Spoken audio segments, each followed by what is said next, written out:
In today's video I want to show you the toxic machine gun Sorcerer. We're going to fire a ton of projectiles with a ludicrous amount of lucky hits to replenish our poisonous ammo in an instant. Incredible speed, devastating damage, amazing AoE and electrocutingly nice visuals come together into an amazing chain lightning build. Now Sorcerer builds usually have a drawback. Visual clutter. This time, not so much. It's still a lot, but you can actually see the ground and dodge mechanics, which is amazing given we are rocking very little HP with a ton of DR and barrier. Now we can take a hit, but we still need to dodge. Next, let's talk about mana. Chain Lightning needs a ton. We're going to combine Andariel's Visage with the Starlight aspect to generate infinite mana. Chain Lightning requires you to become a nuclear mana plant, generating upwards of 300 mana per second. Yeah, that's a lot. Like a lot. We won't be able to do this without other additions like Lucky Hit Chance to generate more mana, some more mana regen, and on top of that a Starless Skies for 50% mana cost reduction. The cost reduction can also be achieved through other means like a weapon and ring, so it's not mandatory. But Andariel is a little bit harder to get rid of. It provides us with a ton of damage and AoE clear. It also procs our Tyraels ring. Given we are already talking about the specs of this magic gun, we are rocking max attack speed, 8 glyphs, multiple billions of DPS and incredible mobility through the teleport enchantment. This one is actually mandatory for the build to get around. We have 0 movement speed. This is the simple reason because we need to fire our chain lightnings to survive, and moving around prevents us from doing that. We want to always cast, never stop. So you need boots with CDR reduction on attacks. Boots with multiple charges can achieve similar results but have a lower top end speed. Speaking of which, we are only going to rock very little CDR. This is because of the orange aspect and our insane lucky hit chance of over 100%. This in turn will allow us to lower the cooldown of unstable currents from 50 plus seconds to around 10 seconds. Yes, we have so much lucky hit chance that we are proccing basically everything instantly. Mana, Andariels, freeze to benefit from multipliers, CC and mana generation. We practically take out the RNG like it's trash. And all this and more can be found in written form in the Mobalytics planner with detailed sections for each topic and multiple planners for each stage of the game. Also make sure to leave a like here, which would help me quite a lot. Next, let's have a look at the skill tree and subsequently the Paragon board before we dive into the gear and stats. Now, we're going to start with 1 rank in Firebolt and Enhanced Firebolt. This is practically useless for us, we're never going to use this. Early on, if you don't have the Ice Blades, you can use 1 point in Frostbolt instead of Enhanced Firebolt and then use both to proc Tyraels early. But once you get your enchantment for Firebolt, so you proc fire, and get your Frostblades to proc ice, you're basically golden and don't need it anymore. In the core cluster, we pick up Devastation, 3 points Elemental Dominance, we pick up Chain Lightning and Destructive Chain Lightning. Now this will spawn a ton of Crackling Energy. Crackling Energy can be used to generate mana, but we don't do this. We just do this for a more multiplier we get in the Paragon board through a glyph, which is found here, the Charged Glyph, 15% more damage once we pick up Crackling Energy. And of course we get a ton of critical strike chance by Enhanced Chain Lightning, so we can actually nearly go to crit cap with this one. 60% is the one number we can get on gear. Further improvements to critical strike chance are much harder to come by. Now, if you do not have Tyraels Might, we want to put some points in Potent Warding, specifically to increase our maximum resistance with fire, lightning and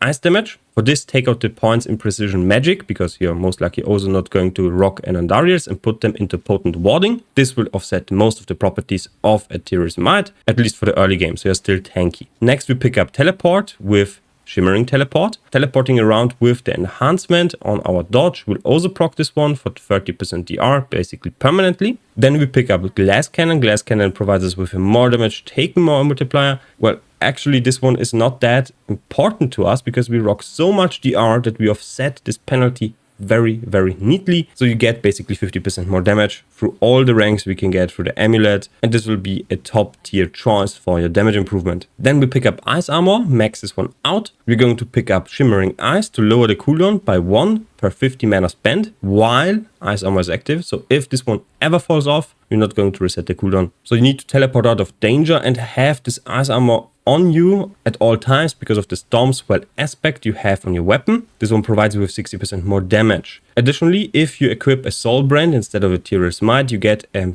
damage reduction modifier as long as you have Barrier. This is the choice if you do not have a Tyraels Might. In the next cluster, we pick up Ice Blades as well as Lightning Spear with the invoked Lightning Spear upgrade. This will stun enemies once this skill critically strikes. CC prevents enemies from damaging us, and it will stagger bosses. So this is a great addition. And you spawn 2 lightning spears as well as an ice blade, which translates with Conjuration Mastery to 9% more damage. You also get movement speed and mana regeneration and more multiplier here, which also works with the spawns of Unstable Current. So Unstable Current will also proc lightning spears, which also contribute to more damage. Then we pick up 1 point in Align the Elements with 3 points in Mana Shield and Protection. In the Mastery cluster, we just pick up Devouring Blaze for more damage. Then we pick up Permafrost with Hoarfrost. Now, how do we proc Shield and Frozen?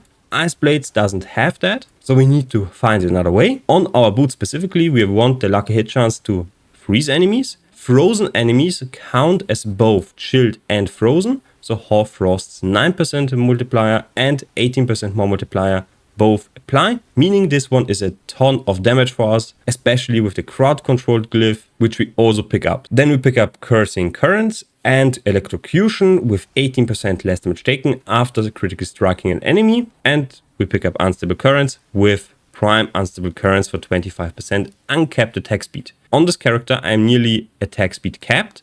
With a right masterwork on our Andariels, we can get to 100% and will get us the Unstable Currents, which gets us to another attack speed cap, and you then attack more often. We want to orbit as many chain lightnings as possible to deal as much damage as possible. And as the keystone, we pick up Virus Mastery, deals a ton of damage. We have a 10% chance. Unluckily, this one is not a lucky hit chance, so it's always 10%, but we attack so fast that we proc this one regularly. We also receive 25% less damage. As you have noticed right now, we offset the penalty of Glass Cannon very well just by applying a few techniques on the skill tree. Next, the enchantments. We are going to pick the Firebolt enchantment and the Teleport enchantment. The Teleport enchantment will change our evade to a teleport with a higher cooldown. So we're going to need boots with either attacks reduce evade cooldown or boots with maximum evade charges. An alternative to this one is Ice Blades, but you would need to invest into enhanced Ice Blades and summoned Ice Blades to really benefit from this one, and you need to spam Ice Blades, which is 1 less input for your Chain Lightning. So this one is generally not worth it for me. It is a DPS loss on paper because you're pressing less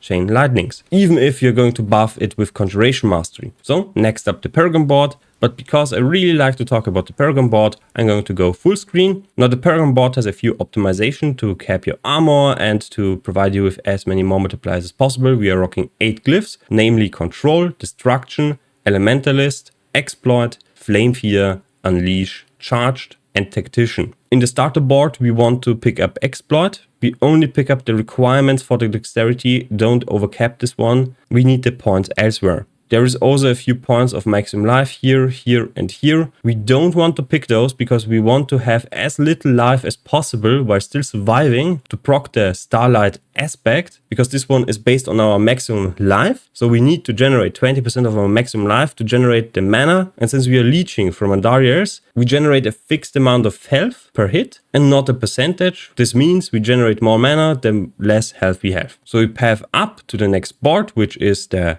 Frigid Fate board. Frigid Fate here is not currently capped, but you can possibly do this very easily with 4 additional skill points we don't have. So you can sacrifice, for example, damage reduction or around 2% more damage through the critical strike damage here. But if we apply this point right here, we get 1% here instead of 2% here, roughly. So I found this one not to be worth it and put it into the critical strike damage. Now in the same board, we have lucky hit chance. You can sacrifice a little bit of lucky hit chance to get the 1% here. I have not done the calculations on this one. It might be worth to take out the lucky hit chance here and put it into the non-physical damage to get this one to near 60%, so 1% more damage. But this depends on how much lucky hit chance you have. So the higher your innate value, the lower the benefit of the lucky hit chance here. Moving on, we pick up Unleash, and then we path upwards to the Burning Instinct board. We pick up the armor here to cap our armor, and then we move into Tactician, pick up the damage to burning as well as damage reduction from burning. This is a very, very strong cluster. Speaking of damage to burning, you might think it's not worth it, but we have around 1200% in increased damage. This means an increase of 100% increased damage is going to apply a 10% more damage buff to us. basically. The more you have, the less valuable this one is. Currently, it's very valuable, so you want to level your glyphs to 21. This one is only 15, but it would provide me with 1% or 2% more damage if I leveled this one to 21. All my other glyphs are 21. Then we move into the next part, which is Elemental Summoner. We pick up Charged. Charged provides us with 15% more damage once we pick up Crackling Energy. In our skill tree, we generate Crackling Energy only through Destructive Chain Lightning. It is not necessary to pick the static charge node here. You generate more than enough without it. This means we get easy access to 15% more damage. Then we path up here and pick up Flame Feeder in the static surge board. Sadly, this node doesn't provide us with any benefits to our build. We generate enough mana and we generate vulnerable through other means, like the lightning spears and our frost blades, so we just don't need this one. Now, Flame Feeder provides us with increased damage and 10% more damage to burning enemies. We apply burning through Firebolt, so this one always works. Then we go back to Frigid Fate and path right. This is the Enchantment Master board. We path up here,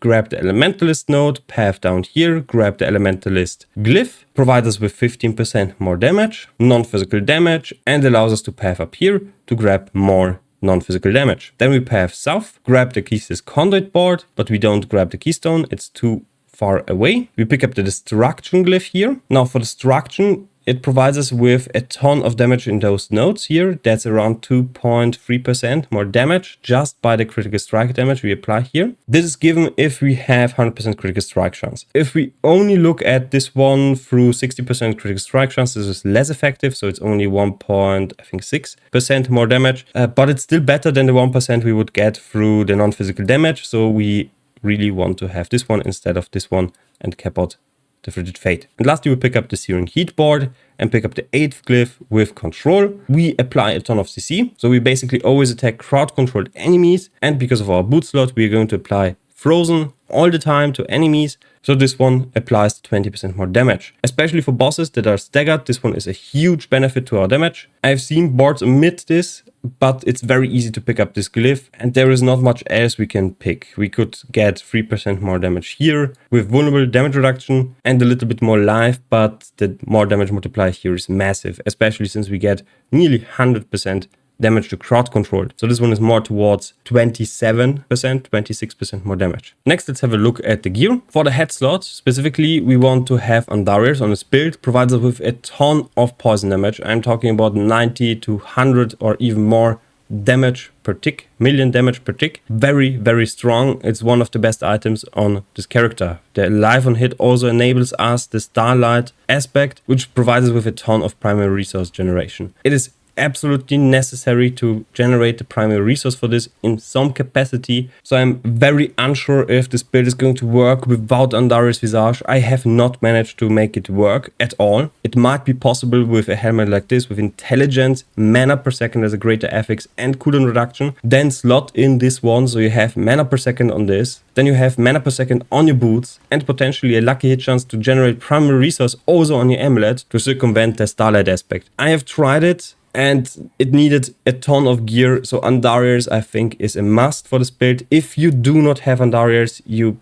possibly cannot really play this build because you're lacking the mana. It's going to be sucky and not something you want to play. Lightning Spear will outperform this build without Andariel's Visage and is easier to build, but once you have Andariel's Visage, you can then apply this to this build and then pop off. Tyraels Might is much easier to circumvent. We're just going to use a Soul Brand for 30% damage reduction here and 9.5 while healthy. We also get more barrier generation, so it's very easy to sustain our barrier with Ice Armor as well as Soul Brand. For the gloves, Fists of Fate with a high lucky hit chance roll, because we want to combine this one with Andariel's with the lucky hit chance on primary resource and the lucky hit chance on freeze. Ideally, you want to hit only the lucky hit chance here with a high lucky hit chance roll, so you get to around 120, 26, something around that lucky hit chance. This will boost the Andariel damage massively. With a perfect Fist of Fate, you can get this one to possibly 200 million, and it's going to be wonderful. Now for the Conduit Pants, you want to ideally hit the damage reduction and the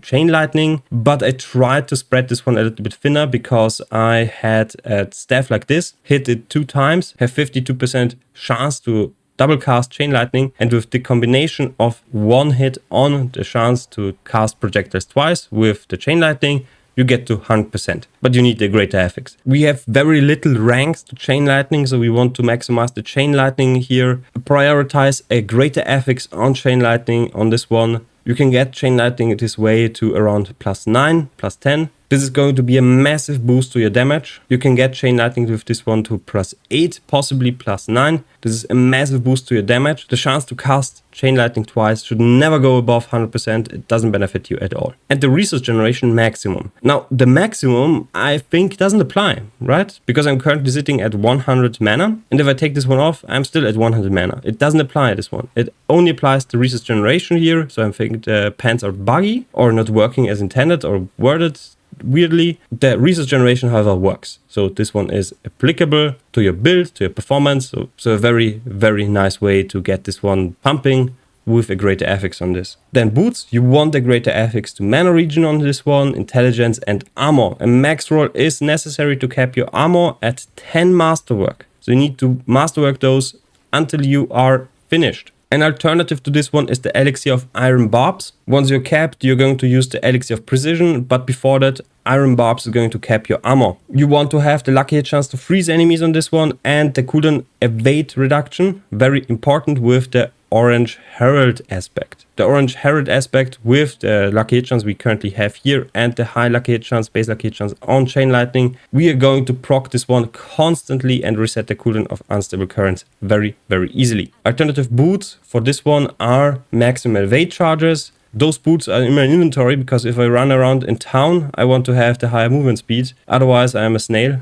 and I'm not going to run around through town like this. So I want the movement speed boots in town boots. But the implicit modifier of 3 maximum evade charges is applicable on this build. You're not going to be as fast and it's not going to be super resetty and you're just teleporting, but you still have the option to teleport out of danger if you need to. Then for the staff, intelligence, maximum life. The maximum life greater affix roll on this one is mandatory to not instantly die. We are only at 17k health, and this is only because we have maximum life on our amulet. If I take off the maximum life from the amulet, I'm going to run out with 15k life, and that's just too squishy. So you want a greater affix on the intelligence and maximum life. You don't need a greater affix on the primary resource. You don't even need a high roll on this one. I'm sustaining my mana perfectly fine with 100% double cast chance on this one with max attack speed. So this one doesn't need to be a high roll or a greater affix. Then we pick up vulnerable damage. Enemies are basically always vulnerable and this one is a massive boost to our damage. And then we have chance for Chain Lightning to cast twice. A low roll with a greater affix and,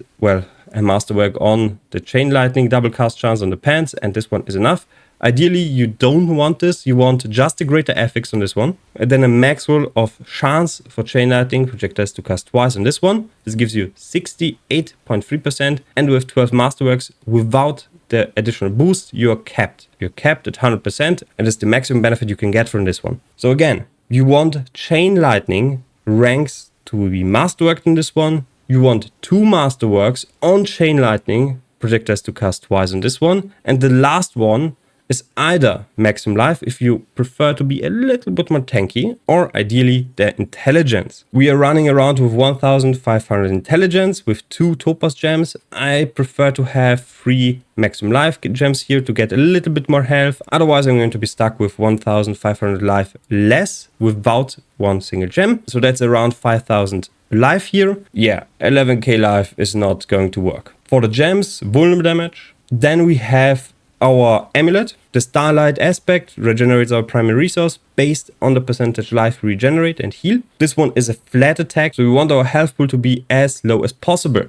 while still maintaining a healthy relationship with one-shots. As for the other stats, Glass Cannon, you want to hit this one as many times as possible, gives you a ton of damage and is just the best thing you can get on this one. Devouring Blaze is second, and then you have Conjuration Mastery. Why is Conjuration Mastery so low? Per point, per Conjuration, you basically get 1% more damage. If you have 5 Conjurations or 7 Conjurations on the battlefield, that's 5% or 7% more damage per rank in Conjuration Mastery, and that's going to fluctuate. So on average you're going to have like 5, 6, something around that. So Glass Cannon is basically the same, and Devouring Blaze is going to apply also around the same ballpark. So all of those are roughly equal in damage. But Conjuration Mastery also provides with movement speed and mana regeneration. At the current, I'm not in need of the additional mana regeneration, so I'm going with Glass Cannon. It's much easier to acquire, it doesn't cost as much, and it's still an amazing amulet. You can also go with a non-greater FX one, so Conjuration Mastery plus 2 ranks with maximum life is great. Conjuration Mastery with critical strike chance is also great. And here Glass Cannon with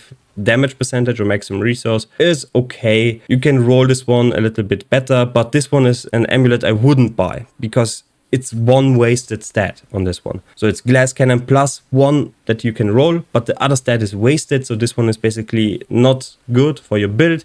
Don't buy it. Buy something like this one with critical strike chance or maximum life as a secondary effect. So you can roll one off and still have one beneficial effect on your gear. Then we have Ring of Starless Skies. Ring of Starless Skies is just massive for this build. Core skill ranks, lucky hit chance, critical strike chance, attack speed, and 50% more damage and 50% resource cost reduction. This is absolutely amazing, mind-blowingly good. You can take this one off and use a ring with intelligence, critical strike chance and attack speed, as well as resource cost reduction and unstable current cooldown with the aspect of shredding blade, so 30% more damage. But if you do that, you will possibly run out of mana with just an Andariel, because this one provides you with so much attack speed, so you'd possibly need to drop the vulnerable damage on here on the amulet and get the resource cost reduction on this one. So you have at least 25% across those two. And then you have Talasha's Iridescent Loop, more multiplier that's applicable at 70% or 80% if you have the max roll. Potent Warding if you don't have Tyraels Might, very neat to cap your maximum resistance. Cooldown reduction to provide you with cooldown reduction for unstable current, so you can proc it. Lucky hit chance, always beneficial to the build, especially with Andariels. And non-physical damage to cap out Frigid Fate. I don't think there is an alternative to Talasha's, just grab it, it's very easy to acquire. Just farm the boss that spawns from the Malignant Heart, so you get 50 Malignant Hearts and 1 Stygian Stone, and then run a rotation and you should be able to obtain a Talasha's ring at 925 item power with potentially great rolls. Now this sums up the video. If you found this video enjoyable, please leave a like, comment down below, and I will see you next time. Bye!